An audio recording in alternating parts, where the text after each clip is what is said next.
ಗುರುಭ್ಯೋ ನಮಃ ಹರಿ ಓಂ. ನನ್ನೆಲ್ಲ ಪ್ರೀತಿಯ ವೀಕ್ಷಕರಿಗೆ ಭಕ್ತಿಪೂರ್ವಕ ನಮಸ್ಕಾರಗಳು. ಎಲ್ಲರೂ ಕ್ಷೇಮವಾಗಿದ್ದೀರಾ ಅಂತೇಳಿ ಭಾವಿಸುತ್ತೇನೆ. 2026 ಸಿಂಹರಾಶಿಯವರಿಗೆ ಲಾಭವ ಅಥವಾ ಸಂಕಷ್ಟವನ್ನು ತಂದುಕೊಡ್ತಕ್ಕಂಥ ವರ್ಷವಾಗಿದೆಯಾ?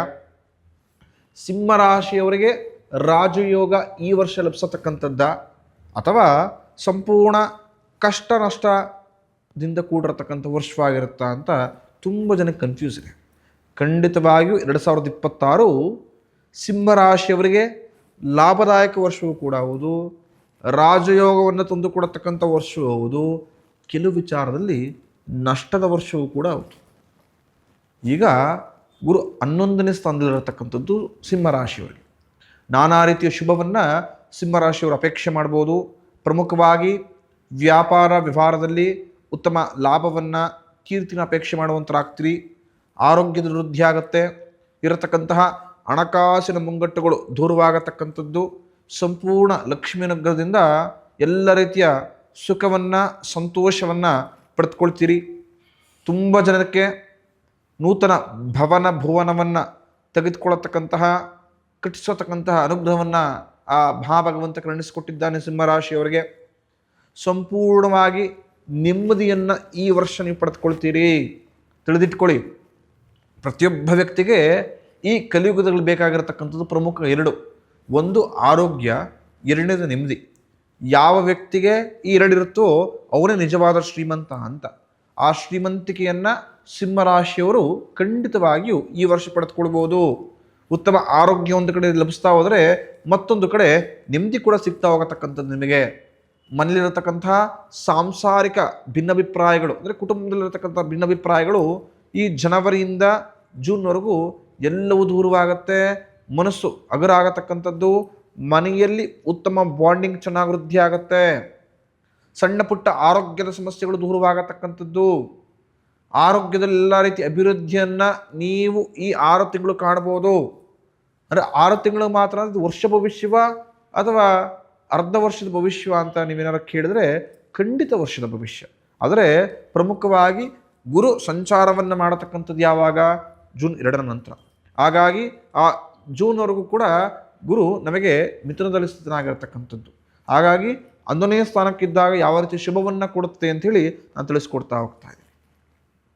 ಪ್ರಮುಖ ಸಂತಾನದ ಅಪೇಕ್ಷೆ ಇದ್ದವರಿಗೆ ಖಂಡಿತವಾಗಿಯೂ ಉತ್ತಮ ಸಂತಾನ ಈ ಸಮಯದಲ್ಲಾಗತ್ತೆ. ಸಿಂಹರಾಶಿಯವರು ಯಾರು ತುಂಬ ಸಂತಾನಕ್ಕೆ ಪ್ರಯತ್ನವನ್ನು ಪಡ್ತಾ ಇದ್ರೆ, ಹೊಸದಾಗಿ ಮದುವೆ ಆಗಿದ್ರೆ, ತುಂಬ ವರ್ಷಗಳಿಂದ ಮದುವೆಯಾಗಿ ಸಂತಾನವಾಗಿಲ್ಲ ಅಂತ ಬೇಜಾರಲ್ಲಿದ್ದವರಿಗೆ ಶುಭ ಸುದ್ದಿ. ಉತ್ತಮ ಪ್ರಯತ್ನವನ್ನು ಪಡಿ. ವೈದ್ಯರನ್ನು ಬೇಕಾದ್ರೆ ಸಂಪರ್ಕಿಸಿ. ಆ ಸುಬ್ರಹ್ಮಣ್ಯನ ಆರಾಧನೆಯನ್ನು ತುಂಬ ಚೆನ್ನಾಗಿ ಮಾಡಿ ಖಂಡಿತವಾಗಿಯೂ ಅಪೇಕ್ಷೆ ಮಾಡಿರ್ತಕ್ಕಂಥ ಉತ್ತಮ ಸಂತಾನ ಈ ವರ್ಷವೇ ನಿಮಗೆ ಲಭಿಸತಕ್ಕಂಥದ್ದು. ನಾನಾ ರೀತಿಯ ನಿಮ್ಮ ಅಡೆತಡೆಗಳು, ನಾನಾ ರೀತಿಯ ಸಂಕಷ್ಟಗಳು ಗುರುವಿನ ಅನುಗ್ರಹದೊಂದಿಗೆ ಎಲ್ಲವೂ ದೂರವಾಗುತ್ತೆ. ಇಡೀ ಸಂಪೂರ್ಣ ಜೀವನ ಸುಖದಿಂದ ಇರತಕ್ಕಂತಹ ಒಂದಷ್ಟು ಸನ್ನಿವೇಶಗಳನ್ನು ಭಗವಂತ ಸೃಷ್ಟಿ ಮಾಡಿಕೊಂಡು. ಹಾಗೆಯೇ ಸಿಂಹರಾಶಿಯವರಿಗೆ ಈ ವರ್ಷ ಉತ್ತಮ ಅಧಿಕಾರ ಪ್ರಾಪ್ತವಾಗುತ್ತೆ. ಮಾಡತಕ್ಕಂಥ ಎಲ್ಲ ಕೆಲಸ ಕಾರ್ಯದಲ್ಲೂ ಕೂಡ ಒಳ್ಳೆ ಅಧಿಕಾರವನ್ನು ಪ್ರಾಪ್ತಿ ಮಾಡ್ಕೊಳ್ಬೋದು. ನಾನು ಆಗಲೇ ಭುವನವನ್ನು ಕರೀತಕ್ಕಂಥ ಯೋಗವನ್ನು ಭಗವಂತ ಕರುಣಿಸಿಕೊಟ್ಟಿದ್ದಾನೆ ಅಂತ. ಹಾಗೆಯೇ ವಸ್ತುಗಳನ್ನು, ಇಷ್ಟೈಶ್ವರ್ಯಗಳನ್ನು ಈ ವರ್ಷ ಈಡೇರಿಸಿಕೊಡ್ತಕ್ಕಂಥ ಅನುವು ಕೂಡ ಭಗವಂತ ಮಾಡಿಕೊಟ್ಟಿದ್ದಾನೆ. ಈ ಕಡೆ ಲಕ್ಷ್ಮೀ ಅನುಗ್ರಹವಾಗ್ತಾ ಇದೆ, ಆರೋಗ್ಯ ವೃದ್ಧಿ ಆಗ್ತಾ ಇದೆ, ನೆಮ್ಮದಿ ಕೂಡ ನೆಲೆಸಿದೆ.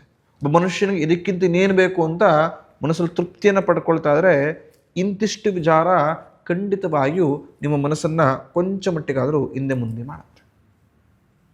ಗುರು ಮಿಥುನದಿಂದ ಕಟಕಕ್ಕೆ ಬಂದಾಗ 12ನೇ ಸ್ಥಾನಕ್ಕೆ ಬರ್ತಾನೆ. 12th ಹೌಸ್ ಸದಾಕಾಲ ನಷ್ಟವನ್ನು ತಂದು ಕೊಡತಕ್ಕಂಥ ಸ್ಥಾನ. ಆರೋಗ್ಯದಲ್ಲಿ ವಿಪರೀತ ಏರುಪೇರಾಗತಕ್ಕಂಥದ್ದು ಯಾವಾಗ? ಜೂನ್ ನಂತರ ಸಿಂಹರಾಶಿಯವರಿಗೆ. ಎಷ್ಟೇ ಪ್ರಯತ್ನ ಪಟ್ಟರೂ ಕೂಡ ಆಡ್ತಕ್ಕಂಥ ಮಾತುಗಳೇ ನಿಮ್ಮನ್ನ ನಿಷ್ಠೂರ್ಮನ್ ಮಾಡತಕ್ಕಂಥದ್ದಾಗತ್ತೆ. ಅಂದರೆ ನೀವು ಆಡತಕ್ಕಂಥ ಮಾತುಗಳೇ ನಿಮಗೆ ಮುಳುವಾಗತಕ್ಕಂಥದ್ದು. ನಾನಾ ರೀತಿಯ ತೊಂದರೆಗಳು, ಪ್ರಮುಖ ಕೆಲಸ ಕಾರ್ಯದಲ್ಲಾಗತಕ್ಕಂಥ ಎಡವಟ್ಟುಗಳು, ಅಡೆತಡೆಗಳು ಜೀವನವೇ ಸಾಕಪ್ಪ ಅಂತ ಮನಸ್ಥಿತಿಯನ್ನು ತಂದು ಕೊಟ್ಬಿಡುತ್ತೆ. ಧನ ನಷ್ಟವಾಗುತ್ತೆ. ವೃತ್ತಿಪರವಾಗಿ ಯಥೇಚ್ಛವಾಗಿ ತಿರುಗಾಡ್ತೀರಿ. ಒಂದು ಕಡೆ ನಿಂತ್ಕೊಂಡು ಕೆಲಸ ಮಾಡತಕ್ಕಂಥ ಸನ್ನಿವೇಶಗಳೇ ಸೃಷ್ಟಿಯಾಗಲ್ಲ. ಇಷ್ಟು ನಿಮಗೆ ಅಕ್ಟೋಬರ್ 30ನೇ ತಾರೀಕುವರೆಗೆ ಇರತಕ್ಕಂಥ ಫಲ. ತದನಂತರ ಗುರು ಸಿಂಹರಾಶಿಗೆ ಬರತಕ್ಕಂಥದ್ದು ಮಧ್ಯಮ ಫಲವನ್ನು ಅಪೇಕ್ಷೆ ಮಾಡಬಹುದು. ಅಪ್ಪ ಉಸಿರಾಡ್ತಾ ಇದ್ದೀನಪ್ಪ, ಆ ಥರ ಮಧ್ಯಮ ಫಲಾಪೇಕ್ಷೆ ಮಾಡ್ಬೋದು. ಆದರೆ ಆರೋಗ್ಯದ ಮೇಲೆ ಗಮನಹರಿಸಿ. ಆರೋಗ್ಯ ಸಣ್ಣ ಪುಟ್ಟ ಏರುಪೇರು ಆಗತಕ್ಕಂಥ ಚಾನ್ಸಸ್ಗಳು ಜಾಸ್ತಿ ಇರುತ್ತೆ. ಎಷ್ಟು ಆರೋಗ್ಯವನ್ನು ಕಾಪಾಡಿಕೊಡ್ತಿರೋ ಅಷ್ಟು ಈ ವರ್ಷ ಲಾಭದಾಯಕ ವರ್ಷ. ಹಾಗೆಯೇ ಅಷ್ಟಮ ಶನಿ, ಇನ್ನು ಶನೀಶ್ವರ ಶುಭಕ್ಕಿಂತ ಪರೀಕ್ಷೆಯನ್ನು, ಸಂಕಷ್ಟವನ್ನೇ ಈ ಸಮಯದಲ್ಲಿ ಕೊಡತಕ್ಕಂಥದ್ದು. ದುಂದು ವೆಚ್ಚ ಜಾಸ್ತಿ ಮಾಡ್ಕೊಳ್ತೀರಾ, ಅನ್ನೆಸೆಸರಿ ಖರ್ಚಾಗತಕ್ಕಂಥದ್ದು, ಜನರ ವಿರೋಧಗಳನ್ನು ಕಟ್ಕೊಳ್ತೀರಿ. ಪತ್ನಿ ಸಹಿತ ಪುತ್ರ ಹಾಗೂ ಪುತ್ರಿಗಳಿಂದ, ಅಂದರೆ ಮಲ್ಲಿರತಕ್ಕಂಥವರಿಂದ ದಷ್ಟು ಭಿನ್ನಾಭಿಪ್ರಾಯಗಳು, ಕುಟುಂಬದವರು ದಾಯಾದಿಗಳೊಂದಿಗೆ ಕಲಹ, ಮನಸ್ಸಿಗೆ ನೆಮ್ಮದಿಲ್ಲಿರತಕ್ಕಂಥದ್ದು, ನಿಮ್ಮದಲ್ಲದ ಕೆಲಸಕ್ಕೆ ನೀವೇ ಕೈ ಹಾಕಿ ನಿಮ್ಮ ಕೈಯನ್ನು ಸುಟ್ಕೊಳ್ತಕ್ಕಂಥ ಸನ್ನಿವೇಶಗಳು, ಮೋಸ ಹೋಗತಕ್ಕಂಥ ಚಾನ್ಸಸ್ಗಳು, ವ್ಯಾಜ್ಯದಲ್ಲೇ ಸಂಪೂರ್ಣ ವರ್ಷ ಕಳೀತಕ್ಕಂಥ ಒಂದಷ್ಟು ಅನಿಷ್ಟ ಫಲಗಳು ಶನೀಶ್ವರ ಈ ವರ್ಷ ಕೊಟ್ಟಿರತಕ್ಕಂಥದ್ದು. ಇನ್ನು ರಾಹುಕೇತುವಿಗೆ ಸಂಬಂಧಪಟ್ಟ ಬಂದರೆ ಖಂಡಿತವಾಗಿಯೂ ಶುಭದಾಯಕವಾಗಿಲ್ಲ. ಸರ್ಕಾರಿ ವಿಚಾರಗಳಲ್ಲಿ, ಕೆಲಸ ಕಾರ್ಯದ ವಿಚಾರಗಳಲ್ಲಿ ಲಾಭಕ್ಕಿಂತ ಅಡೆತಡೆಗಳು, ಪೋಸ್ಟ್ಪೋನ್ ಆಗತಕ್ಕಂಥ ಸನ್ನಿವೇಶಗಳು ಜಾಸ್ತಿ ಇರುತ್ತೆ. ಸಿಂಹರಾಶಿಯವರಿಗೆ ಸರ್ಕಾರದಿಂದ ಅಷ್ಟು ಕೆಲಸವನ್ನು ತೆಗೆದುಕೊಳ್ಳೋಕ್ಕಾಗೋದಿಲ್ಲ. ಆಫೀಸು, ಆಸ್ಪತ್ರೆ, ಮನೆ ಈ ಥರ ಓಡಾಡತಕ್ಕಂಥ ಸನ್ನಿವೇಶಗಳು ಸೃಷ್ಟಿ ಆಗಿಬಿಡುತ್ತೆ. ವೃತ್ತಿಪರ ತಿರುಗಾಟ ಜಾಸ್ತಿ ಆಗುತ್ತೆ, ಸಮಯ ವ್ಯರ್ಥ ಆಗತಕ್ಕಂಥದ್ದು. ಹಾಗೆಯೇ ಏನು ಶುಭವನ್ನು ಪ್ರಾರಂಭಿಸಬೇಕು ಅಂದರೆ ಈ ವರ್ಷ ಎಲ್ಲ ರೀತಿಯ ಅಡೆತಡೆಗಳು ನಿಮ್ಮನ್ನು ಬಾಧಿಸುವಂಥದ್ದಾಗತ್ತೆ. ಎಷ್ಟೇ ಇಷ್ಟಪಟ್ಟೋ ಕಷ್ಟಪಟ್ಟೋ ಒಂದು ಕೆಲಸವನ್ನು ಆನ್ ಟೈಮ್ ಮುಗಿಸ್ಬೇಕು ಅಂತ ಅಂದ್ಕೊಂಡ್ರೆ ಖಂಡಿತ ಆಗೋದಿಲ್ಲ. ಎಲ್ಲವೂ ಕೂಡ ಪೋಸ್ಟ್ಪೋನ್ ಆಗ್ತಾ ಬರ್ತಿರತಕ್ಕಂಥದ್ದು. ಅದು ನಿಮ್ಮ ಆತ್ಮಸ್ಥೈರ್ಯವನ್ನು ಕುಗ್ಸುತ್ತೆ. ಯಾವುದೇ ಕಾರಣಕ್ಕೂ ಸಿಂಹರಾಶಿಯವರು ನಿಮ್ಮ ಆತ್ಮಸ್ಥೈರ್ಯವನ್ನು ಕುಗ್ಗಿಸ್ಕೊಳ್ಬೇಡಿ. ಪ್ರತಿಯೊಬ್ಬ ವ್ಯಕ್ತಿಗೆ ಬೇಕಾಗಿರತಕ್ಕಂಥದ್ದು ಉತ್ತಮ ಆತ್ಮಸ್ಥೈರ್ಯ. ಅದನ್ನು ನೀವು ರೂಢಿ ಮಾಡ್ಕೊಳ್ಳಿ, ಅಂದರೆ ಸ್ವಲ್ಪ ವೃದ್ಧಿ ಮಾಡ್ಕೊಳ್ತಕ್ಕಂಥದ್ದವರಾಗಿ ಖಂಡಿತ ಈ ವರ್ಷ ಶುಭದ ವರ್ಷವಾಗಿ ಪರಿವರ್ತನೆಗೊಳ್ಳತಕ್ಕಂಥದ್ದು. ಆದರೂ ಕೂಡ ಈ ವರ್ಷ ಮಾನಸಿಕವಾಗಿ ವೇದನೆ ಪಡತಕ್ಕಂಥ ವರ್ಷವಾಗಿರುತ್ತೆ. ಮಾನಸಿಕವಾಗಿ ಕುಗ್ಗತಕ್ಕಂಥ ಸನ್ನಿವೇಶವೇ ಇರೋದಿಲ್ಲ. ನಿಮ್ಮ ಅತಿಯಾದ ಚಿಂತೆ ಅಂತ ಹೇಳ್ತೀವಿ ಗೊತ್ತಾ? ಅತಿಯಾದ ಚಿಂತೆ, ನಿಮ್ಮ ಮನಸ್ಥಿತಿ, ಯಾವ ವಿಚಾರಕ್ಕೆ ನೀವು ಪಾಸಿಟಿವ್ ಆಗಿ ಯೋಚನೆ ಮಾಡಬೇಕೋ ಪಾಸಿಟಿವ್ ಬಿಟ್ಟು ಇನ್ನೆಲ್ಲ ಥರ ಯೋಚನೆ ಮಾಡಿ ಎಲ್ಲ ಕೆಲಸ ಕಾರ್ಯಗಳನ್ನು ನಿಮ್ಮ ಕೈಯಾರ ನೀವೇ ಹಾಳು ಮಾಡ್ಕೊಳ್ತಕ್ಕಂಥದ್ದು. ಜನರೊಂದಿಗೆ ಪ್ರಮುಖ ಯಾರೊಂದಿಗೆ ಉತ್ತಮ ಬಾಂಡಿಂಗ್ ಇಟ್ಕೊಂಡಿದ್ದೀರಿ ಅವರೊಂದಿಗೆ ಆಡತಕ್ಕಂಥ ಮಾತುಗಳನ್ನು ನಿಷ್ಠೂರ ಮಾಡ್ಕೊಳ್ತೀರಿ.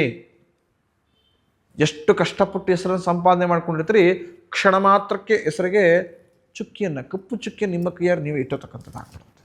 ಹಾಗಾಗಿ ಸಿಂಹರಾಶಿಯವರು ಈ ಸಂಪೂರ್ಣ ವರ್ಷ ಜಾಗ್ರತೆಯಿಂದ ಇರತಕ್ಕಂಥ ವರ್ಷವಾಗಿರಲಿ. ಈ ವರ್ಷ ನೀವು ವಿಷ್ಣುವನ್ನು ಆರಾಧನೆ ಮಾಡತಕ್ಕಂಥದ್ದು.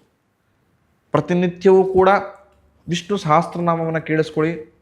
ಪ್ರತಿನಿತ್ಯವೂ ಕೂಡ ಅವಕಾಶಗಳಾದರೆ ವಿಷ್ಣು ಸಂಬಂಧಪಟ್ಟ ದೇವಸ್ಥಾನ, ವಿಷ್ಣು ಗಣಕ್ಕೆ ಸಂಬಂಧಪಟ್ಟ ದೇವಸ್ಥಾನಕ್ಕೆ ಹೋಗಿ ನಮಸ್ಕಾರವನ್ನು, ಸೇವೆಯನ್ನು ಅಥವಾ ಕೈ ಮುಗಿದು ಬಂದರೂ ಸಾಕು, ನಿಮ್ಗೆ ಒಳ್ಳೆ ಪಾಸಿಟಿವ್ ಮೈಂಡ್ಸೆಟ್, ಅಂದರೆ ಧನಾತ್ಮಕ ಶಕ್ತಿ ವೃದ್ಧಿ ಆಗುತ್ತೆ. ಅದು ಶ್ರೀನಿವಾಸ ಆಗಿರಲಿ, ವೆಂಕಟೇಶ್ವರ ಆಗಿರಲಿ, ವಿಷ್ಣು ಆಗಿರಲಿ, ವಿಷ್ಣುಗಳ ಸಂಬಂಧಪಟ್ಟ ಯಾವುದೇ ದೇವಸ್ಥಾನಕ್ಕಾಗಿದ್ರೂ ಕೂಡ ಹೋಗಿ ಪೂಜೆ ಪುನಸ್ಕಾರವನ್ನು ಮಾಡತಕ್ಕಂಥದ್ದು. ಪ್ರತಿ ಹುಣ್ಣಿಮೆಯಂದು ಸಿಂಹರಾಶಿಯವರು ಗೋಗ್ರಾಸವನ್ನು ಹಸುವಿಗೆ ಕೊಡತಕ್ಕಂಥದ್ದು. ಅಂದರೆ ಒಂದು ತಟ್ಟೆಯಲ್ಲಿ ಒಂದು ಮುಷ್ಟಿಯಷ್ಟು ಅಕ್ಕಿ, ಬೆಲ್ಲ, ಬಾಳೆಹಣ್ಣು ಇಟ್ಕೊಂಡು ಪ್ರಾರ್ಥನೆ ಮಾಡಿಕೊಂಡು, ಎಂಥದೇ ಗ್ರಹಾಚಾರಗಳಿದ್ರೂ ಕೂಡ ಈ ವರ್ಷ ಕಳೆಯುವಂತಾಗಲಿ ಅಂಥೇಳಿ ಭಕ್ತಿಯಿಂದ ಪ್ರಾರ್ಥನೆ ಮಾಡಿಕೊಂಡು ಗೋಮಹಾಲಕ್ಷ್ಮಿ ತಿಳಿಸತಕ್ಕಂಥದ್ದು. ಯಾರು ಗೋಗ್ರಾಸವನ್ನು ಪ್ರತಿನಿತ್ಯವೂ ಅಥವಾ ಆಗಲಿಲ್ಲ ಅಂದರೆ ವಾರಕ್ಕೆ 2 ಬಾರಿ, 1 ಬಾರಿ ಆದರೂ ಕೊಡ್ತಾ ಬರ್ತಾರೋ ಅವರೆಲ್ಲರ ಕರ್ಮಗಳು ದೂರವಾಗತ್ತೆ. ಈ ಸಣ್ಣ ಪರಿಹಾರವನ್ನು ಸಿಂಹರಾಶಿ ರೂಢಿಸ್ಕೊಳ್ಳಿ. ಖಂಡಿತ ವಿಷ್ಣುವಿನ ಅನುಗ್ರಹದಿಂದ ನಿಮ್ಮೆಲ್ಲ ಸಂಕಷ್ಟಗಳು ದೂರವಾಗುತ್ತೆ.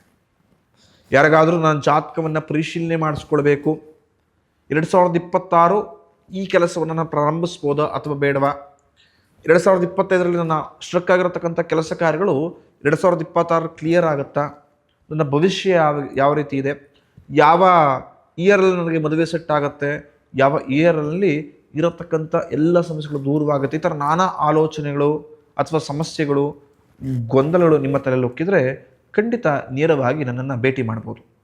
ಜ್ಯೋತಿಷ್ಯದ ಮುಖಾಂತರ ಸರಳವಾಗಿ ನಿಮಗೆ ಪರಿಹಾರವನ್ನು ಕೊಡ್ತೇನೆ. ಫೋನ್ ಮಾಡಿ ಅಪಾಯಿಂಟ್ಮೆಂಟ್ ತೆಗೆದುಕೊಂಡು ನೇರವಾಗಿ ಮೈಸೂರಿನ ಕಚೇರಿಯಲ್ಲಿ ಲಭ್ಯನಿರ್ತೇನೆ, ಭೇಟಿ ಮಾಡ್ಬೋದು. ಅಥವಾ ಮೈಸೂರಿಗೆ ಬರೋಕ್ಕಾಗ್ತಾಯಿಲ್ಲ, ತುಂಬ ದೂರದಲ್ಲಿದ್ದೀನಿ ಅಂತ ಹೇಳಿದ್ರೆ ಫೋನ್ ಮಾಡೋ ಮುಖಾಂತರ ಅಪಾಯಿಂಟ್ಮೆಂಟ್ ತೆಗೆದುಕೊಂಡು ಒಂದು ವಿಡಿಯೋ ಕಾಲೋ ಅಥವಾ ಫೋನಲ್ಲೋ ನಿಮ್ಮೆಲ್ಲ ಸಮಸ್ಯೆಗಳನ್ನು ನಾನು ಆಲಿಸಿ ಸೂಕ್ತ ಪರಿಹಾರವನ್ನು ಕೊಡ್ತೇನೆ. ಮುಂದಿನ ಸಂಚಿಕೆಯಲ್ಲಿ ಸಿಗೋಣ. ಅಲ್ಲಿವರೆಗೂ ಕೂಡ ಪ್ರತಿಯೊಬ್ಬ ವ್ಯಕ್ತಿಯೂ ಕೂಡ ಭಗವಂತ 2026ರಲ್ಲಿ ಅವರೆಲ್ಲರ ಮನಸ್ಸಿನ ಇಷ್ಟೈಶ್ವರ್ಯ ಈಡೇರಿಸ್ಕೊಡ್ಲಿ ಅಂಥೇಳಿ ನಾನು ಪ್ರಾರ್ಥಿಸ್ತೇನೆ. ಶುಭಮಸ್ತು.